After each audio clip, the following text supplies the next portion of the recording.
Everyone, this is Prisha Kafaria. Welcome back to my channel. So आज हम class 10 geography के first chapter resources and development को continue करने वाले हैं with the topic land utilisation.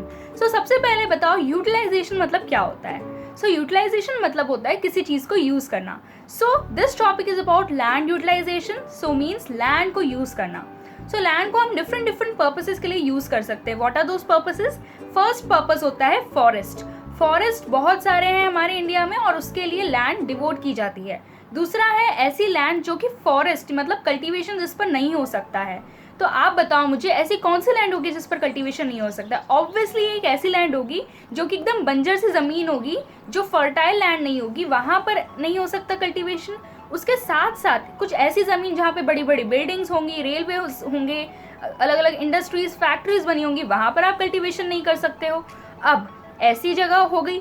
अब एक ऐसी जगह होगी जहाँ पर आप कल्टीवेशन कर तो सकते हो लेकिन आप कल्टीवेशन कर नहीं सकते। मतलब आप कल्टीवेशन कर सकते हो लेकिन कुछ ऐसी चीज़ों के कुछ इश्यूज के कारण आप वहाँ पे कल्टीवेशन नहीं कर सकते। जैसे कि वो लैंड जो होगी वो परमानेंट पैस्चर्स और ग्रेजिंग लैंड होगी। परमानेंट पैस्चर से क्या समझते हो आप? परमानेंट पैस्चर वो लोग होते हैं, पेस्टर्स वो लोग होते हैं जो कि अपनी गाय भैंसों को लाते हैं और ग्रास से फीड कराते हैं, ठीक है, उन लोगों को बोलते हैं परमानेंट पेस्चर्स। और जो ग्रेजर्स होते हैं वो एनिमल्स को बोला जाता है। तो कुछ ऐसी लैंड होती है जो कि पूरी पेस्चर्स को डिवोट की जाती है ताकि वो अपनी गाय भैंसों एनिमल्स को ले आए और वो वहाँ पे उनको फीड करा सकें, ठीक है। तो वहाँ पर घास होती होगी तो घास में तो आप कल्टीवेशन कर सकते हो लेकिन आप कर क्यों नहीं रहे हो? Because of a major issue that वो कौन सी लैंड है, वो पेस्चर्स की लैंड है, इसलिए आप वहाँ पर कल्टीवेशन नहीं कर सकते हो।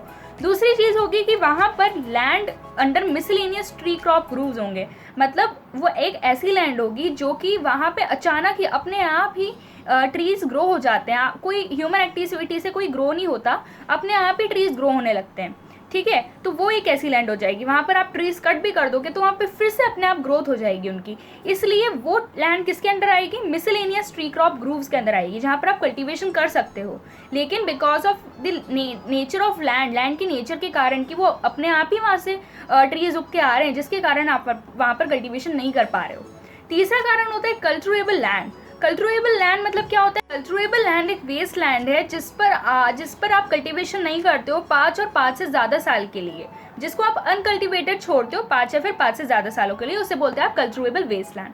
फिर चौथा पर्पस होता है जिसके लिए लैंड खाली छोड़ी जाती है, तो उसे बोलते हैं फैलो लैंड। फैलो लैंड मतलब खाली लैंड। उसके भी 2 सब टाइप्स होते हैं, एक होता है करंट फैलो लैंड और एक होता है other than current fallow land. So current fallow land वो लैंड होता है जिसको आप 1 साल के लिए या फिर 1 से कम साल के लिए खाली छोड़ते हो। और other than current fallow land वो लैंड होता है जिसको आप 1 से 5 साल के स्पैन में, 1 से 5 साल के टाइम स्पैन में आप उसको छोड़ते हो। समझ में आ गया? मतलब आप अगर 2 साल के लिए छोड़ रहे हो किसी भी लैंड को अनकल्टिवेटेड, दैट मीन्स वो लैंड किस कैटेगरी में आती है? Other than current fallow land की कैटेगरी में आती है। अब आपको 5वां पर्पस समझना है जो कि बहुत इंपॉर्टेंट पर्पस है। उसके 2 पार्ट्स होते हैं, नेट सोन एरिया और gross cropped area. Net sown area, gross cropped area के लिए सबसे पहले एक एग्जांपल सुनिए।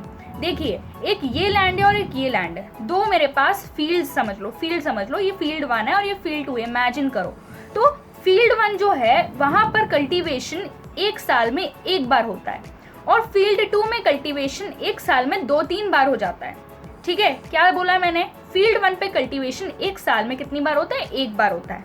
और दूसरी वाली जो लैंड है फील्ड 2 पे कल्टीवेशन 1 साल में 1-2 बार, बहुत बार हो सकता है, ठीक है। तो जो फील्ड 1 है ना, उसको आप कौन से एरिया में बोलोगे? नेट सोन एरिया में बोलोगे। नेट सोन एरिया वो एरिया होता है जिस एरिया पे आप 1 साल में 1 बार कल्टीवेशन करते हो। और ग्रॉस क्रॉप्ड एरिया क्या होता है? जो मेरी सेकेंड वाली लैंड थी ना, नहीं, वो ग्रॉस क्रॉप्ड एरिया नहीं है। जो आपकी सेकेंड वाली लैंड थी जिस पर आप 1 साल में कितनी भी बार कल्टीवेशन कर सकते हो, जब आपने उस लैंड को नेट सोन एरिया वाली लैंड से जिस पर आप 1 साल में 1 बार कल्टीवेशन कर रहे हो उससे कंबाइन कर दिया तो वो टोटल फील्ड 1 फील्ड 2 टोटल पूरा हो जाएगा ग्रॉस क्रॉप्ड एरिया। देखिए, समझ में नहीं आया हो तो रिवाइंड करके देख लीजिएगा या फिर आप मुझे कमेंट सेक्शन में बता दीजिएगा, तो मैं एक और सेपरेट वीडियो बता दूंगी आपको जिसमें मैं net sown area gross cropped area बता दूंगी। आई होप कि मेरी बात आपको अभी तक समझ में आ गई होगी, लेकिन अगर फिर भी नहीं आई हो तो आप मुझसे कमेंट सेक्शन में पूछ सकते हैं, ओके। तो हमारे इस तरह से लैंड यूटिलाइजेशन कंप्लीट होता है। हमने 5 पर्पस पढ़े। पहला हमने पढ़ा फॉरेस्ट, दूसरा हमने पढ़ा land not available for cultivation, तीसरा हमने पढ़ा land which is uncultivated land, चौथा हमने पढ़ा फेलो लैंड, उसके सब टाइप्स, और पांचवा हमने पढ़ा net sown area and gross cropped area. So I hope इतना आपको समझ में आ गया हो। अब हम आते हैं land use pattern in India. अभी तक हमने पढ़ा कि लैंड किन किन पर्पसेस के लिए यूज की जाती है। अब हम पढ़ेंगे कितना लैंड, मतलब लैंड यूज पैटर्न, कितना लैंड किस चीज़ के लिए यूज हो रहा है, क्या प्रॉब्लम्स है लैंड यूज की हमारे इंडिया में, वो सब हम इस चीज़ में पढ़ेंगे।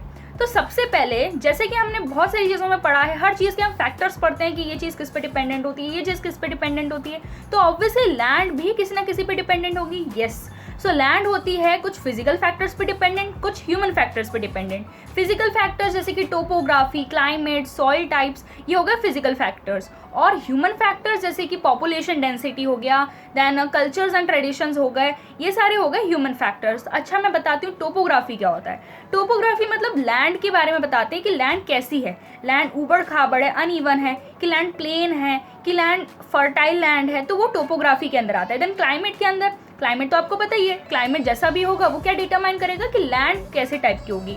सॉइल टाइप, सॉइल टाइप अभी हम आगे पढ़ेंगे कौन कौन सी अलग अलग टाइप की सॉइल होती है, उसमें आपको और अच्छे समझ में आएगा कि कौन सी सॉइल में कौन से क्रॉप्स ग्रो होते हैं, कौन सी सॉइल में मतलब वो सॉइल किन क्रॉप्स के लिए सुटेबल है, हम वहाँ पे कोई दूसरी क्रॉप नहीं ग्रो कर सकते।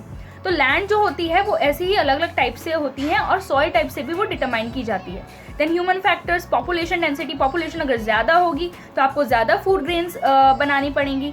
सिर्फ ये मत सोचो कि मैं एग्रीकल्चर के बारे में ही सारे एग्जांपल्स दे रही हूँ। देखिए, अगर आपको कहीं सेटलमेंट करना है तो वहाँ पर आप कंजस्टेड एरिया में तो नहीं रहोगे, जहाँ पे पॉपुलेशन बहुत ज़्यादा होगी वहाँ पे तो आप नहीं रहोगे, जहाँ पर क्लाइमेट बहुत ख़राब होगा वहाँ पे आप नहीं रहोगे।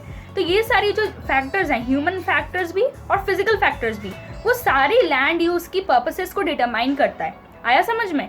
तो बुक में भी आपके लिखा है कि the use of land is determined both by physical factors such as topography, climate, soil types, as well as human factors such as population density and cultures and tradition। एक और है टेक्नोलॉजिकल कैपेबिलिटी, आपकी technology जितनी capable होगी आप उससे उतना ही काम करवा पाओगे, आप उससे उतना ही इफिशिएंट बनोगे कुछ भी काम करने के लिए। अब अगले पेज पे आपको एक पाई चार्ट दिया है ना, पाई चार्ट को अच्छे से पढ़िएगा, ठीक है, उसमें बहुत सारी इन्फॉर्मेशन दी है। अब जो नई बुक के हिसाब से जो पाई चार्ट है वो 1960 से 61 तक का है और 2014 से 15 तक का है। कोशिश करना कि यही वाला पढ़ें, क्योंकि एग्जाम में कई बार आ जाता है ये कोई पाई चार्ट आ जाता है, क्वेश्चंस कुछ पूछ लिए जाते हैं। तो इसको सबसे पहले इसके अंदर से सारी चीज़ें को रिसर्च कर लेना, इसको सर्वे कर लेना और फिर आप एग्जाम देने जाना। ओके, अब हम आते हैं कि इंडिया का टोटल ज्योग्राफिकल एरिया कितना है। तो 3.28 मिलियन स्क्वायर किलोमीटर्स है, जो आपने ज्योग्राफी में पिछले साल 9th क्लास में पढ़ा था। आया समझ में? याद आया कुछ? तो 3.28 मिलियन स्क्वायर किलोमीटर्स को याद रखो कि ये 100% है, 100% ऑफ लैंड है। लेकिन हमें क्या पता है हमारे लैंड यूज़ का डाटा कितना है कि 93% ही लैंड यूज़ कर रहे हैं हम। तो भैया 7% लैंड कहाँ गया? सो 7% लैंड कहाँ गया? तो पहली चीज़ तो ये है कि जो हमारी इंडिया के नॉर्थ ईस्टर्न स्टेट्स हैं उसमें आप आसाम को छोड़ के जितनी भी स्टेट्स के अगर आप लैंड के बारे में उनका लैंड का डाटा निकालोगे कि कितना कितना लैंड यूज़ हो रहा है हर स्टेट में, तो आपको वहाँ पे लैंड डाटा जो है वो एकदम सही नहीं मिलेगा, ठीक है। इसके कारण हम वहाँ का तो आप छोड़ ही दो लैंड डाटा। उसके अलावा कुछ ऐसा जम्मू एंड कश्मीर का पार्ट है जो कि कुछ तो पाकिस्तान ने ऑक्यूपाई कर रखा है और कुछ चाइना ने ऑक्यूपाई कर रखा है, जिसके कारण आपको पता नहीं है कि वहाँ पे भी लैंड कितना यूज़ हो रहा है, जिसके कारण आप ओवरऑल डाटा नहीं निकाल पा रहे हो कि लैंड टोटली कितना यूज़ हो रहा है। इसलिए आपका 7% आपको नहीं पता है कि 7% कहाँ यूज़ हो रहा है। सो इसलिए 93% ही जो डाटा है वो हमारे पास है, 93% लैंड यूज़ हो रहा है इंडिया में। ओके, अब आता है कि हमारे परमानेंट पेस्टर्स जो है, हमारे जो पेस्टर्स हैं वो उनके पास जो लैंड थी जिस पे वो अपनी एनिमल्स को लेके ग्रेजिंग करवाते थे, तो वो लैंड भी कम हो गई है, वो लैंड कम हो गई है। दैट मीन्स कैटल्स कहाँ जाएंगी अब, गायें कहाँ जाएंगी अब चारा खाने के लिए? तो उनके लिए कुछ दूसरे चीज़ें, कुछ दूसरे फीडिंग मटेरियल्स आए हैं, अल्टरनेटिव फीडिंग मटेरियल्स आए हैं, जिसके कारण वो भी फीड कर रहे हैं। ऐसा नहीं है कि वो एकदम एक्सटिंक्ट ही हो गए हैं गायें, नहीं, ऐसा नहीं है। आपको दिखती नहीं है गाय आपने पहले देखा होगा कि आपके आसपास में पहले के टाइम पे, ठीक है, जब आप छोटे थे तब आपको गाय बहुत सारी दिखती थी, लेकिन अभी के टाइम पे आपको गाय उतनी नहीं दिख रही है जितने आपको पहले दिखती थी। देखिए, बहुत सारी जगहों पर ये केसेस रहता है।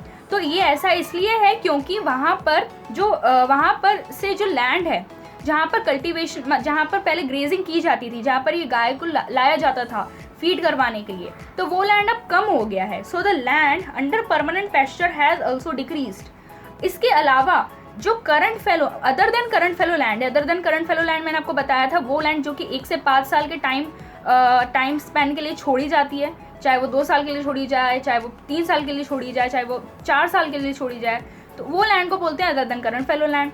तो वो लैंड बहुत पुअर क्वालिटी की होती है, और अगर वहाँ पे कल्टीवेशन करना है तो उसका कॉस्ट बहुत बड़ा हाई होता है, ठीक है, जिसके कारण उस पर 1 साल में कम से कम 1 या फिर 2 बार ही कल्टीवेशन किया जा सकता है, क्योंकि हाई कॉस्ट है, ज़्यादा लोग अफोर्ड नहीं कर पाते। जो लोग अफोर्ड करते हैं वो भी ज़्यादा उस पर कल्टीवेशन नहीं कर पाते, क्योंकि वो पुअर क्वालिटी की है, ठीक है। पुअर क्वालिटी के होने के कारण वो 1 साल में सिर्फ 1 या फिर 2 बार उस पर कल्टीवेशन करते हैं। अच्छा, अब आप मुझे बताओ कि 1 साल में जब आप 1 बार कल्टीवेशन करते हो तो वो एरिया कौन सी कैटेगरी में आता है? वो आता है नेट सोन एरिया की कैटेगरी में, ओके। जिसके कारण जब सारे लोग मिलकर ऐसी other than current fallow land पे कल्टीवेशन करते हैं 1 साल में 1 बार, वैसे तो नेट सोन एरिया बहुत सारा हो जाना चाहिए। सो यस, इंडिया में फिर नेट सोन एरिया कितना हो जाता है? 54% तक का नेट सोन एरिया हो जाता है।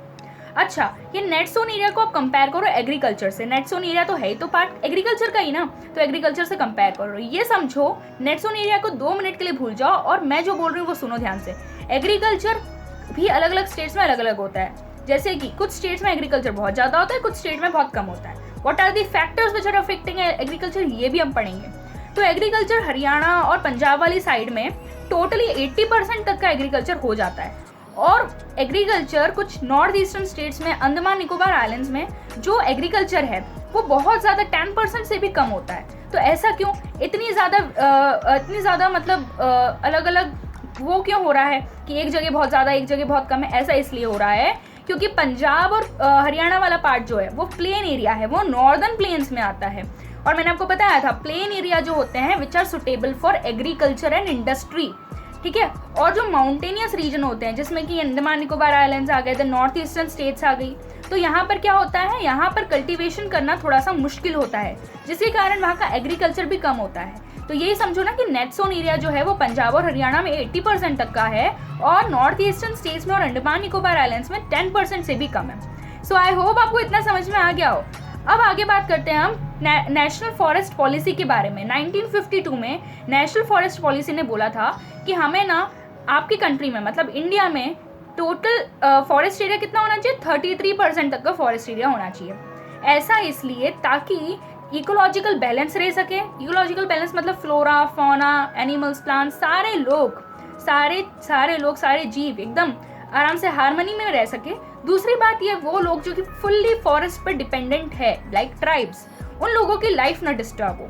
सो इस कारण से फॉरेस्ट एरिया जो है वो 33% डिजायर्ड आउटलाइन किसने बताया? नेशनल फॉरेस्ट पॉलिसी ने बताया। कौन सी ईयर में बताया? 1952 में बताया। अच्छा, इंडिया में कितना है फॉरेस्ट एरिया? सो आपकी बुक में तो नहीं दिया है, लेकिन इंडिया में 27% फॉरेस्ट एरिया है, तो कम है ना 33% डिजायर्ड से, तो हो सकता है ऐसी प्रॉब्लम्स होती होंगी इंडिया में, ठीक है। आगे बढ़ते हैं। अब इंडिया में कुछ वेस्ट लैंड भी है और कुछ नॉन एग्रीकल्चरल यूजेस के लिए भी डिवोट की जाने वाली लैंड है। तो वेस्ट लैंड जो है वो थोड़ी सी रॉकी टाइप की है, एरिड टाइप की है, डेजर्ट वहाँ पे है। और जो नॉन एग्रीकल्चरल यूजेस वाली जो लैंड है, आपको पता है ये नॉन एग्रीकल्चरल यूजेस वाली लैंड है, तो वो बिल्डिंग्स के लिए, बिल्डिंग्स बनाने के लिए डिवोट की जाएगी, सेटलमेंट्स के लिए यूज़ की जाएगी, फिर अलग अलग चीज़ों के लिए यूज़ की जाएगी। लेकिन अगर हम उसी लैंड का बार बार यूज़ करते जाएंगे तो वो लैंड खराब होने लगेगी। लैंड को थोड़ी देर हमें छोड़ना चाहिए ताकि वो अपने न्यूट्रिएंट्स को रिप्लेनिश कर सके, अपने न्यूट्रिएंट्स को फिर से ला सके अपने अंदर, ठीक है। इसलिए तो छोड़ते हैं 1 साल 2 साल के लिए, इसलिए तो करंट फेलो लैंड जैसी टर्म्स निकली, समझ में आया। तो अगर हम बार बार किसी भी चीज़ को यूज़ करते जाएंगे, आप किसी चौक को भी आप बार बार यूज़ करोगे तो चौक घिस के ख़त्म हो जाएगी। इसलिए आपको लैंड को भी केयरफुली यूज़ करना चाहिए, नहीं तो लैंड डिग्रेडेशन होने लगेगा। तो अब हम वही पढ़ने वाले हैं। हम क्या पढ़ने वाले हैं? लैंड डिग्रेडेशन किन ह्यूमन एक्टिविटीज़ के कारण होता है और कैसे हम उसको कंजर्व कर सकते हैं, कैसे कंजर्वेशन मेजर्स को हम अपना सकते हैं। तो सबसे पहले पढ़ते हैं लैंड डिग्रेडेशन। देखिए, हमने हमारी लैंड को पास्ट जनरेशन से तो हमने लैंड को ले लिया, लेकिन हमें कुछ लैंड को फ्यूचर जनरेशन्स के लिए भी बचा के रखना होगा।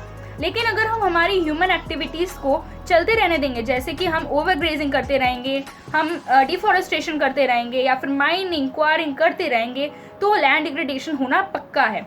अब हम जानेंगे कि कौन से स्टेट्स में कौन सी चीज़, कौन सा फैक्टर जो है वो लैंड डिग्रेडेशन के लिए सबसे ज़्यादा बुरा है। जैसे कि कुछ स्टेट्स हम देखेंगे कि इन स्टेट्स में ओवर ग्रेजिंग जो है जिसके कारण लैंड डिग्रेडेशन हो रहा है, इन स्टेट्स में इरिगेशन के कारण लैंड डिग्रेडेशन हो रहा है। ठीक है, तो अब वो पढ़ते हैं। सो mining sites are abundant after excavation work is complete, leaving deep scars and traces of overburdening। ये भी बहुत इंपॉर्टेंट बात है कि माइनिंग होने के बाद में जो लैंड होती है, माइनिंग होने के टाइम पे क्या होता है, लैंड को बहुत डीप गड्ढों में खोदा जाता है, जिसके कारण वहाँ से जो ओर्स हैं, आयरन ओर्स हैं या फिर जितने भी ओर्स हैं वो निकाले जा सके। ठीक है, अब वो काम करने के बाद में, माइनिंग करने के बाद में वो बड़े बड़े गड्ढों को कोई भरता भी नहीं है यार, वहाँ पे एक्सीडेंट्स हो सकते हैं, वहाँ पे डिजीजेस हो सकती हैं, क्योंकि वहाँ पे जो मॉस्किटोज और अलग अलग चीज़ें होती हैं ना, वो नीचे डीप जाकर अपना अपना घर बनाने लगती हैं और फिर डिजीजेस आती हैं। वहाँ पर अगर कोई अगर बाइक आएगी या फिर कुछ भी आएगा तो एक्सीडेंट भी हो सकता है, इतने बड़े बड़े गड्ढे होते हैं वो। ठीक है, तो उन्हें भी भरा होना चाहिए, नहीं तो लैंड डिग्रेडेशन, लैंड को खराब कर रहे हो मतलब आप। तो आया समझ में? तो ये एक प्रॉब्लम है जिसके कारण लैंड डिग्रेडेशन कर रहे हैं। अब कुछ स्टेट्स हैं जैसे कि झारखंड, छत्तीसगढ़, मध्य प्रदेश, उड़ीसा, यहाँ पर डिफॉरेस्टेशन जो है उसके कारण क्या हो रहा है, आपका लैंड डिग्रेडेशन हो रहा है, लैंड की खराबी हो रही है। फिर कुछ स्टेट्स जैसे कि गुजरात, राजस्थान, मध्य प्रदेश और महाराष्ट्र, ऐसी जगहों पे ओवरग्रेजिंग मेन कारण है किसका, लैंड डिग्रेडेशन का। फिर कुछ स्टेट जैसे कि पंजाब, हरियाणा, वेस्टर्न उत्तर प्रदेश, यहाँ पे ज़्यादा इरिगेशन कर दिया, ज़्यादा ही पानी डाल दिया पौधों को, जिसके कारण क्या हो रहा है, लैंड डिग्रेडेशन। फिर इस चीज़ के कारण एक और प्रॉब्लम आती है, जब आप पानी ज़्यादा डालते हो सॉइल में तो पानी का जो सॉइल होती है उसकी वो बहुत ज़्यादा अल्कलाइन हो जाती है और सैलाइन हो जाती है। अल्कलाइन मतलब बहुत ज़्यादा उसके अंदर केमिकल कंटेंट बढ़ जाता है, और सलाइन होना मतलब उसके अंदर सॉल्ट कंटेंट बहुत ज़्यादा बढ़ जाता है। तो इसको रोकने के लिए आपको इरिगेशन को ओवर नहीं करना है, इरिगेशन को करना है लेकिन लिमिट में करना है। ठीक है, तो यहाँ पे यही प्रॉब्लम है जिससे कि लैंड डिग्रेडेशन होता है। फिर एक और चीज़ है, जब आप मिनरल की प्रोसेसिंग करते हो, जैसे कि जब आप लाइमस्टोन की प्रोसेसिंग करते हो, या फिर लाइमस्टोन की प्रोसेसिंग किसी इंडस्ट्री, कौन सी, सीमेंट इंडस्ट्री में करते हो, या फिर कैल्साइट ऑफ सोप स्टोन की प्रोसेसिंग जब आप सिरेमिक इंडस्ट्री में करते हो, तो बहुत सारा डस्ट जो होता है वो जनरेट होता है। जब वो डस्ट सॉइल के ऊपर जाके बैठ जाता है और जब आप उसमें पानी डालते हो तो वो जो डस्ट के छोटे छोटे पार्टिकल्स होते हैं ना, वो पानी के साथ साथ ही सॉइल के अंदर सीप हो जाते हैं, जिसके कारण वाटर टेबल बहुत गंदा होता है। तो उसको आप उस एक्टिविटी को बोलते हो इनफिल्ट्रेशन। तो क्या होता है infiltration, it retards the process of infiltration of water into the soil after it settles down on the top layer of the soil. आया समझ में?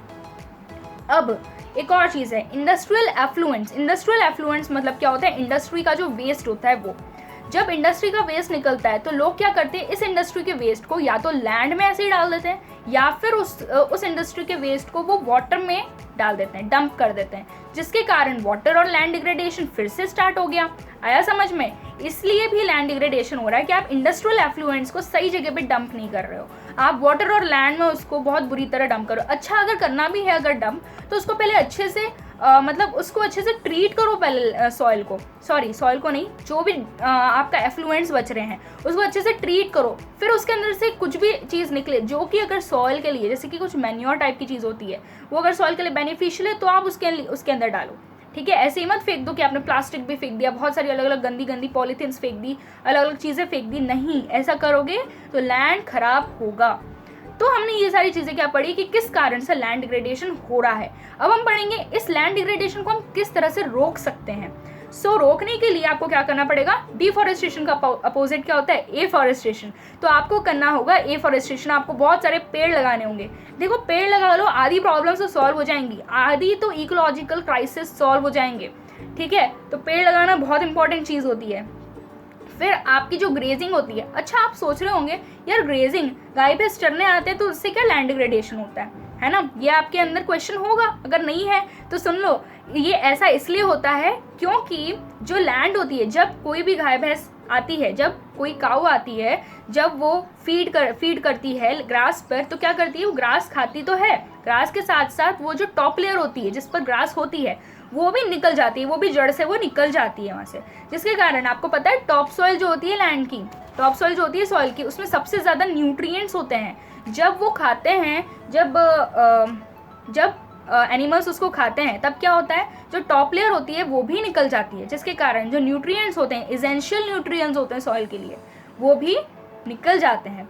इसके कारण क्या होता है, लैंड डिग्रेडेशन होता है, लैंड की खराबी होती है। जो न्यूट्रिएंट उसके अंदर था पहले से ही, जो उसको एनहेंस कर रहा था, उसकी क्वालिटीज, उसकी क्वालिटी बढ़ा रहा था, उसको बहुत ज़्यादा यूजफुल बना रहा था, वो तो आपने निकाल दिया, जिसके कारण क्या हो रहा है, लैंड तो खराब ही हो रहा है ना। तो इस तरह से ओवर ग्रेजिंग जो होता है वो लैंड डिग्रेडेशन का बहुत बड़ा मेजर सोर्स बन जाता है लैंड डिग्रेडेशन का। तो इसको आप रोक सकते हो प्रॉपर मैनेजमेंट करके। फिर आप शेल्टर बेल्ट्स में प्लांट्स को लगाओ। शेल्टर बेल्ट्स आप सर्च करोगे गूगल पे तो आपको पता चलेगा किस तरह से शेल्टर बेल्ट्स होते हैं। उसमें जो प्लांट्स होते हैं, जब भी विंड आती है, विंड फोर्स आता है, तो वो जो प्लांट्स हैं वो एकदम उनको ओवरकम करते हैं, एकदम ऐसे बॉडी गार्ड की तरह खड़े रहते हैं कि हम तो विंड को नहीं आने देंगे। क्योंकि क्या होता है, विंड जब आती है ना, तो जैसे मैंने आपको बताया कि जब एनिमल्स खाते हैं ग्रास को तो वो टॉप सॉइल को क्या करते हैं, रिमूव कर देते हैं। वैसे ही जब विंड आती है तो वो टॉप सॉइल को रिमूव कर देती है। विंड का भी वही काम है। पर अगर बॉडीगार्ड सामने खड़े रहेंगे तो विंड आ पाएगी क्या, नहीं आ पाएगी। सो इसलिए आप शेल्टर बेल्ट्स में आप प्लांट्स को लगा सकते हो। आप शेल्टर बेल्ट्स का देखना, गूगल पे सर्च करना, उसका फोटो आपको समझ में आ जाएगा जैसा मैंने बोला।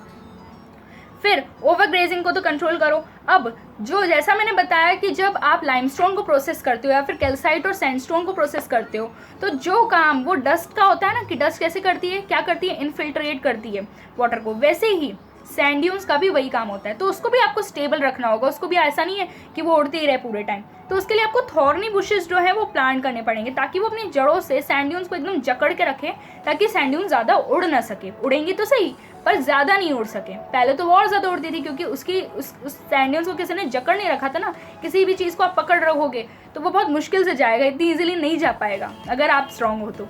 ठीक है, तो इसके बाद में आती है प्रॉपर मैनेजमेंट करो वेस्टलैंड्स का। जैसे कि जो रॉकी, एरिड, डेजर्ट वाले लैंड्स हैं, उनको आप अगर कुछ ना कुछ उसको ट्रीट करोगे तो आप उसको भी यूज़ में ला सकते हो, उसको भी आप प्रोडक्टिव बना सकते हो। तो वेस्टलैंड्स को आप यूज़ करो। फिर बहुत इंपॉर्टेंट चीज़ कौन सी है, इंडस्ट्रियल एफ्लुएंट्स को डिस्चार्ज मत करो वाटर में और लैंड में, उससे लैंड डिग्रेडेशन बहुत ज़्यादा होता है। ठीक है, इन सारी चीज़ों को अगर आप ध्यान में लाए, इन सारी चीज़ों को अगर आपने प्रैक्टिस किया, ठीक है, इम्प्लीमेंट किया, तो आप लैंड डिग्रेडेशन को कई हद तक अर्बन और रूरल एरियाज में रोक सकते हो। So this was all about land degradation and conservation measures. Now we will move on to soil as a resource. जल्दी से फटाफट कोशिश करते हैं इस चैप्टर को कंप्लीट करने की। नहीं हो पाया तो लास्ट में एक और वीडियो बना लूँगी मैं। ठीक है, सो स्टार्ट करते हैं सॉइल एज अ रिसोर्स। सो जैसा कि हमने लैंड और सॉइल का पढ़ा, सॉइल भी एक रिसोर्स है। अच्छा, सबसे पहले आप मुझे बताओ लैंड और सॉइल में क्या डिफरेंस होता है। सो लैंड और सॉइल में बहुत सिंपल सा डिफरेंस होता है। लैंड जो है एज अ होल को बोला जाता है, लेकिन सॉइल किसी पर्टिकुलर एरिया को, किसी पर्टिकुलर एरिया की मिट्टी को बोला जाता है। मिट्टी को सॉइल बोलते हैं, आपको पता ही होगा। ओके, तो लैंड क्या है, एज अ होल हम बोल रहे हैं। लेकिन सॉइल क्या है, जैसे कि एलुवियल सॉइल की अगर आप बात करो तो एलुवियल सॉइल जो है वो कहाँ पाई जाती है, नॉर्दर्न प्लेन्स में पाई जाती है एलुवियल सॉइल।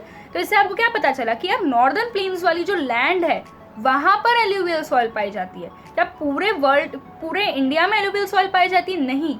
तो आप सॉइल को लैंड से बड़ा ही मान सकते हो। हेड कौन है यहाँ का हेड है लैंड, क्योंकि लैंड ज़्यादा है। समझ में आ गया? तो सॉइल एज अ रिसोर्स अब पढ़ते हैं। सॉइल बहुत ज़्यादा इंपॉर्टेंट रिन्यूएबल नेचुरल रिसोर्स है, ठीक है, और वही एक साधन है जिससे कि प्लांट्स जो हैं वो ग्रो हो सकते हैं, जिसके कारण प्लांट्स जो है वो बहुत सारे लिविंग ऑर्गेनिजम्स को सपोर्ट भी करते हैं, उनकी लाइफ को सपोर्ट करते हैं। आपको पता ही होगा बहुत सारे लिविंग ऑर्गेनिजम्स सॉइल के अंदर रहते हैं। फिर the soil is a living system. Soil एक लिविंग सिस्टम है। It takes millions of years to form soil up to a few centimetre in depth. बहुत टाइम लगता है सॉइल को बनने में, कुछ सेंटीमीटर्स तक। जैसे कि टॉप सॉइल को बनने में बहुत टाइम लगता है, पर आपकी तब भी सब soil, weathered rock, sand and silt clay वाली सॉइल तो होगी। सॉइल प्रोफाइल को देखो, फिगर 1.5 में है, यहाँ पर भी मिला होगा आपको, तो उसमें आप अच्छे से देखोगे तो आपको समझ में आएगा। समझ में आया? तो फिर the soil is a living system, ये हो गया। अब रिलीफ, पेरेंट रॉक और bed rock, climate, vegetation and other forms of life and time are important factors in the formation of soil. Relief, parent rock, bed rock, ये भी आप soil profile में जब आप देखोगे तब आपको पता चलेगा। सबसे नीचे वाला जो है ना, जो यहाँ पे सबसे नीचे वाला दिख रहा है, यहाँ पे लिखा है ना अनवेदर्ड parent bed rock, तो यही जो है या इसी की बात हो रही है कि रिलीफ, फिर पेरेंट रॉक, बेड रॉक, इनके कारण क्लाइमेट, वेजिटेशन, इन सब के कारण ये सारे इंपॉर्टेंट फीचर्स होते हैं, इंपॉर्टेंट फैक्टर्स होते हैं जिनसे कि सॉइल का फॉर्मेशन होता है। फिर पर बहुत सारी फोर्सेस होती है जो कि सॉइल को क्या करती है, सॉइल को फॉर्म करती है और कंट्रीब्यूट करती है फॉर्म करने में, जैसे कि टेम्परेचर का चेंज, पानी उस पर ऊपर आता है तो उसका चेंज, फिर ग्लेशियर्स, विंड, इसका चेंज, और डिकम्पोजर्स जो होते हैं उनकी एक्टिविटीज़ से सॉइल को बहुत चेंजेस आते हैं सॉइल में। फिर chemical and organic changes which take place in soil are equal important. फिर केमिकल और फिजिकल चेंजेस भी जो होते हैं वो सॉइल के लिए बहुत ज़्यादा इंपॉर्टेंट होते हैं। सॉइल के अंदर कुछ ऑर्गेनिक और कुछ इनऑर्गेनिक चीज़ें होती हैं, जैसे ऑर्गेनिक जैसे कि ह्यूमस, और इनऑर्गेनिक जैसे कि carbon dioxide, water, then oxygen, ये सारे इनऑर्गेनिक हो गए। अब सॉइल जो है on the basis of factors responsible for soil formation, अलग अलग फैक्टर्स होते हैं जिसके कारण सॉइल भी अलग अलग टाइप की हम अभी स्टडी करेंगे कौन से अलग अलग टाइप की सॉइल होती है। तो किन चीज़ों पे डिटरमाइन करते हैं कि यार ये एलुवियल सॉइल है, ये रेड वाली सॉइल है, ये ब्लैक वाली सॉइल है। यार बताया ना मैंने आपको, कलर के बेसिस पे आप कर सकते हो, उसके टेक्सचर किस तरह के, सैंडी है, लोमी है, सिल्टी है, क्लेई है, उससे आप पता लगा सकते हो टेक्सचर से, उसकी एज से कि वो कितनी पुरानी है। आप एलुवियल सॉइल में हम पढ़ेंगे 2 टाइप की सॉइल होती है, उसमें पढ़ेंगे हम कि कौन सी ओल्ड है कौन सी न्यू है, ठीक है। फिर आप और कौन से बेसिस पे अलग अलग डिफ्रेंशिएट कर सकते हो सॉइल को। सो उसकी फिजिकल प्रॉपर्टीज़, केमिकल प्रॉपर्टीज़ के बेसिस पे सॉइल जो है इंडिया की इन सारे बेसिस पे ही अलग अलग टाइप्स की होती है, ठीक है। सो क्लासिफिकेशन ऑफ सॉइल जल्दी से पढ़ लेते हैं। So India has varied life features, हमें पता है कि रिलीफ फीचर्स इंडिया में बहुत सारे हैं, लैंडफॉर्म्स बहुत सारे हैं, landforms physical features of India में पढ़ा था ना हमने 9th क्लास में। तो क्लाइमेट भी अलग अलग टाइप का होता है इंडिया में, वेजिटेशन भी बहुत अच्छा खासा है, हमने वेजिटेशन चैप्टर में भी पढ़ा था 9th में। तो इन सारी चीज़ों से सॉइल को कंट्रीब्यूट किया जाता है बहुत अच्छे से, समझ में। तो हम जल्दी से एलुवियल सॉइल पढ़ लेते हैं। सो ये एलुवियल सॉइल जो है ना वो बहुत ज़्यादा पाई जाती है इंडिया में। आप देखोगे मैप में तो आपको पता चलेगा पूरे नॉर्दर्न प्लेन्स में, फिर राजस्थान और गुजरात के जो बाउंड्रीज़ है वहाँ पर पाई जाती है ये क्या, एलुवियल सॉइल। तो जैसा कि आपने पढ़ा था नॉर्दर्न प्लेन्स के बारे में, वैसे ही आप एलुवियल सॉइल के बारे में भी पढ़ोगे। एलुवियल सॉइल कैसे डिपॉजिट हुई, तो 3 रिवर्स जो हैं उन रिवर्स के कारण, वो रिवर्स क्या ले आई, वो रिवर्स एलुवियल सॉइल ले आई और वहाँ पे उन्होंने डिपॉजिट कर दी एक ही जगह पे, उन तीनों रिवर्स ने डिपॉजिट कर दी क्या, एलुवियल सॉइल, जिसके कारण वहाँ के पूरे एरिया में एलुवियल सॉइल ही आ गई। सो वो 3 मेजर रिवर कौन सी हैं, इंडस, गंगा और ब्रह्मपुत्र, ठीक है। फिर एलुवियल सॉइल जो है वो महानदी, गोदावरी, कृष्णा और कावेरी रिवर्स की डेल्टा में भी पाई जाती है। तो डेल्टा क्या होता है, डेल्टा ये होता है, इसका मतलब ये है कि एक सिंगल रिवर आ रही है बह के, लेकिन फिर बाद में वो डिफरेंट चैनल्स में जो होती है वो ब्रेक डाउन हो जाती है, तो उसे बोलते हैं हम डेल्टा। अब आपको शायद अच्छे से याद रहेगा, ठीक है। तो डेल्टा पे पाई जाती है, मतलब वो जैसे ये कावेरी रिवर है तो उसके इस एंड पर पाई जाती है, समझ में आ गया। तो एलुवियल सॉइल है उसके अंदर सैंड भी होती है, कुछ सिल्ट भी होता है और क्ले भी होता है। फिर जब आप एलुवियल सॉइल वाले एरिया में जब आप अंदर जाने लगते हो तब आपको जो पार्टिकल साइज होता है वो थोड़ा सा बड़ा दिखने लगेगा। और फिर आप देखोगे जैसा कि अपन ने पहले कौन से चैप्टर में पढ़ा था शायद मुझे अभी याद नहीं है, बट हाँ नॉर्दर्न प्लेन्स में ही पढ़ा था हमने 9th क्लास में, भाबर बेल्ट, तेरई बेल्ट और क्या पढ़ा था हमने, और भी बहुत सारी बेल्ट्स कुछ पढ़ा था अपन ने। तो वैसे ही यहाँ पर दुआर्स, कोस और तेरई के बारे में बताया गया है जो कि पिडमोंट प्लेन्स पे रहते हैं। पिडमोंट प्लेन्स मतलब जैसे नॉर्दर्न प्लेन समझ लो, ये नॉर्दर्न प्लेन्स हैं और उसके बेस में मतलब उसके नीचे की साइड में, जहाँ पर जैसे फुट हिल्स जो होती है ना उनके फुट में, मतलब नीचे की साइड में, एकदम नीचे की साइड में, वहाँ पर ये 3 टाइप की चीज़ें होती है। अब भाबर बेल्ट तो आपने पढ़ा ही होगा। भाबर बेल्ट वो बेल्ट होता है जो कि एक पतली सी नैरो बेल्ट होता है जो कि बड़े बड़े पत्थरों से बना हुआ होता है, जहाँ पर एकदम स्ट्रीम्स जो होती हैं वो नहीं दिखती हैं, तो उसे बोलते हैं भाबर बेल्ट। आप 9th क्लास की डेफिनेशन भी देख सकते हो जो आपके बुक में लिखी है 9th क्लास की वाली बुक में, तो उसे आप दुआर्स बोलते हो। इस जगह पे आप क्या बोलते हो, उसको भाबर बेल्ट को ही क्या बोलते हो, दुआर्स। फिर कोस किसको बोलते हो, कोस एक बहुत ज़्यादा क्लेई वाला रीजन होता है, कोस से याद रखो क्लेई रीजन, ठीक है। तो कोस जो होता है वो एक क्ले रीजन होता है। और तेरई तो आपको पता ही है, एक मार्शी सा रीजन होता है जहाँ पे बहुत सारे फॉरेस्ट थे पहले, पर फॉरेस्ट जो है वो कट गए। क्यों कट गए, पाकिस्तान से लोग आ गए उसके लिए कट गए, पॉपुलेशन बढ़ गई उसके लिए कट गए, सेटलमेंट्स के लिए कट गए ना, उनको सेटल करना था कहीं ना कहीं, तो सेटल करेंगे। पाकिस्तान से लोग आए इंडिपेंडेंस के बाद, उनको कहीं ना कहीं तो सेटल करेंगे, सिर पे तो नहीं बिठा के रखेंगे, ठीक है। तो इसलिए इन बड़े बड़े फॉरेस्ट एरियाज को कट कर दिया गया, नहीं तो तेरई बहुत अच्छा रीजन था। आया समझ में। अब हम पढ़ेंगे खादर और भांगर के बारे में। देखो खादर में कौन सा वर्ड यूज हुआ, खाद, तो खाद से याद रखो कि खादर जो है वो न्यू एल्यूवियल सॉइल है। खादर से क्या याद रखोगे, न्यू एल्यूवियल सॉइल। और भांगर से, भंगार कैसा होता है जिसको आप बेच देते हो, तो भंगार से क्या याद रखोगे, ओल्ड एल्यूवियल सॉइल। ठीक है, फिर खादर और भांगर में क्या डिफरेंस है, ये आता है आपको 3 मार्क्स का क्वेश्चन या फिर 2 मार्क्स का क्वेश्चन।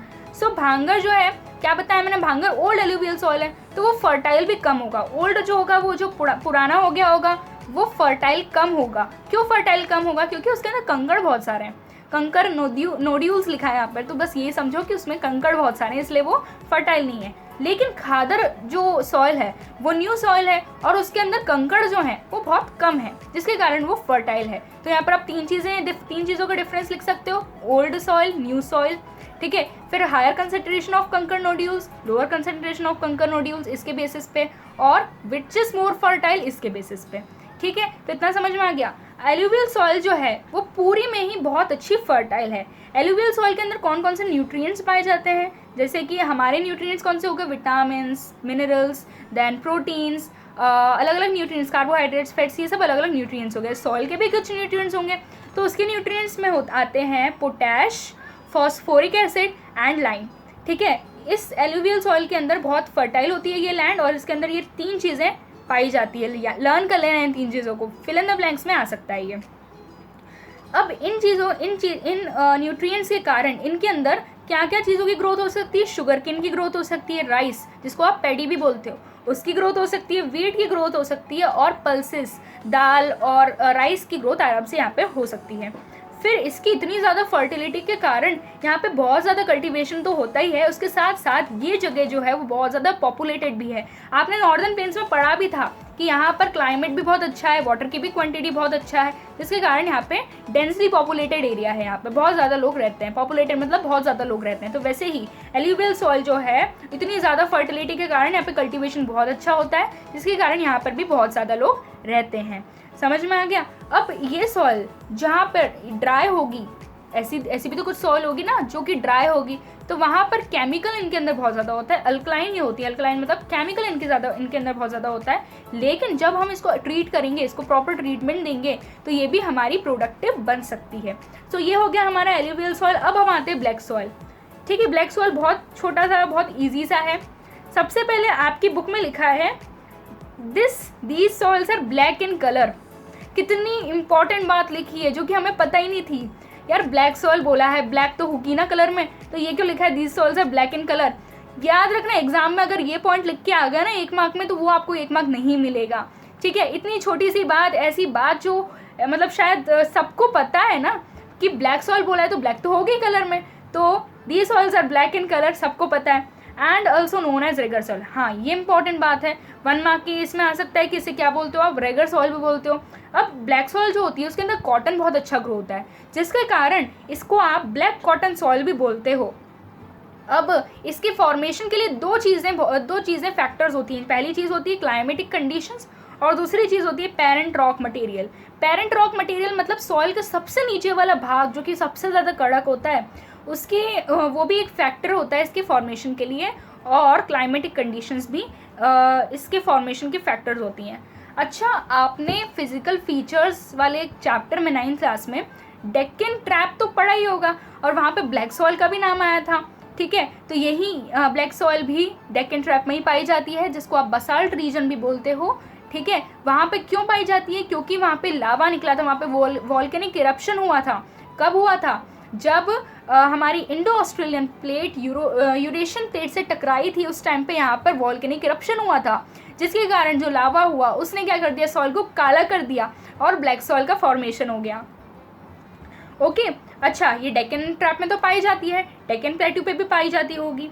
तो ये महाराष्ट्र की साइड में, सौराष्ट्र की साइड में, मालवा, देन मध्य प्रदेश, छत्तीसगढ़ की साइड में भी पाई जाती है। फिर गोदावरी एंड कृष्णा वैलीज में भी ये पाई जाती है। अब ब्लैक सॉइल जो है उसके अंदर बहुत क्ले टाइप का रहता है, बहुत क्ले जैसा रहता है वहाँ पे, और ये एक बहुत अच्छी ज़मीन है जो कि मॉइस्चर होल्ड कर सकती है। मॉइस्चर मतलब वाटर कंटेंट होल्ड कर सकती है। क्वेश्चन आ सकता है विच soil is well known for holding moisture, तो क्या आंसर लिखोगे, ब्लैक सॉइल। ठीक है, इन एडिशन, अच्छा इस जैसे कि हमने एलुवियल सॉइल के अंदर पढ़ा था, उसके अंदर पोटैश, फॉस्फोरिक एसिड और लाइम अच्छा खासा है। इसके अंदर क्या क्या है, तो इसके अंदर कैल्शियम कार्बोनेट है, मैग्नीशियम है, पोटैश है और लाइम है। इसके अंदर फॉस्फोरिक एसिड नहीं है, ये बहुत कम होता है फॉस्फोरिक एसिड इसके अंदर, ठीक है। अच्छा हॉट वेदर में, अच्छा सबसे पहले ना मैं आपको बताती हूँ आटे के बारे में। कभी आपने अपनी मम्मी को आटा गूंथते हुए देखा होगा तो आपने ये भी नोटिस किया होगा कि आटा जो होता है बहुत ज़्यादा स्टिकी टाइप का होता है जब आप उसके अंदर पानी डालते हो और जब आप उसको गूंथते हो। नहीं देखा हो तो जाके देख लेना, करके देखना, ठीक है। तो आप जब आटे को देखते हो तो जब आप उसको गूंथते हो तो कितना स्टिकी टाइप का लगता है, हाथ में कितना चिपकता है। वैसा ही होता है कौन, ब्लैक सॉइल होता है। आप आटे को एकदम कंपेयर करो ब्लैक सॉइल से, डो को एकदम कंपेयर करो आप ब्लैक सॉइल से। डो कैसा स्टिकी सा होता है, वैसे ही ब्लैक सॉइल भी बहुत स्टिकी सा होता है। जब आप छोड़ के देखना, एक बार ये करके देखना, जो आटा रहता है उसको थोड़े टाइम के लिए छोड़ देना, खुला छोड़ देना, है ना। तो उसके अंदर क्या होगा, गड्ढे गड्ढे से पड़ जाएंगे, है ना, बहुत सारे गड्ढे गड्ढे से पड़ जाएंगे। मैं आपको यहाँ पे पिक्चर भी दिखा होता है, उसको भी क्या बोलते हो आप, उसको भी उस वैसी सेम टू सेम आपका ब्लैक सॉइल में भी होता है। जब आपके उसमें क्या बढ़ जाते हैं जब आप उसको हॉट वेदर में छोड़ते हो तो उसके अंदर क्रैक्स, बड़े बड़े क्रैक्स आ जाने लगते हैं, उसके अंदर बहुत ज़्यादा बीच बीच में गैप्स हो जाती हैं। पर ये गैप्स भी बहुत अच्छी होती है। इन गैप्स के अंदर इन गैप से क्या होता है, एयरेशन अच्छे से हो पाता है। एयरेशन मतलब जो एयर है वो उसके अंदर अच्छे से जा पाती है, फिर बाहर आ पाती है, जिसके कारण जो सॉइल को भी तो ब्रीथ करना होगा ना, सॉइल भी आराम से ब्रीथ कर लेती है उस एयर में। अच्छा ये बहुत ज़्यादा स्टिकी होती है, तो जैसे ही इसके ऊपर पानी गिरता है, जैसे ही आटे के ऊपर पानी गिरता है तो वो कैसे हो जाता है, स्टिकी सा हो जाता है। वैसे ही जब इसके ऊपर पानी गिरता है तब आपको इसको क्या करना रहता है, जल्दी से इसके ऊपर प्लगिंग करनी होती है, जल्दी से आपको उसको टिलिंग करनी होती है, नहीं तो ये बहुत ज़्यादा ख़राब हो सकता है, ठीक है। तो अभी तक हमने इस वीडियो में हमने बहुत सारा कुछ पढ़ लिया है, हमने ब्लैक सॉइल तक कंप्लीट कर लिया है। अगले वीडियो से मैं आपको लास्ट वीडियो बनाऊंगी मैं, जिसमें आपको red and yellow soil, laterite soils, arid soils, forest soil और लास्ट जो पार्ट है soil erosion and soil conservation, इसको मैं कंप्लीट करूंगी। उसके बाद मैं एक और वीडियो बनाऊंगी जिसमें आपको इम्पॉर्टेंट क्वेश्चंस बताऊंगी। ठीक है, तो तब तक के लिए आप इतना जितना मैंने पढ़ाया उसको अच्छे से पढ़िए, समझिए और मुझे बताइए कमेंट सेक्शन में आपको समझ में आया कि नहीं आया। तब तक के लिए stay connected, stay safe, bye bye everyone.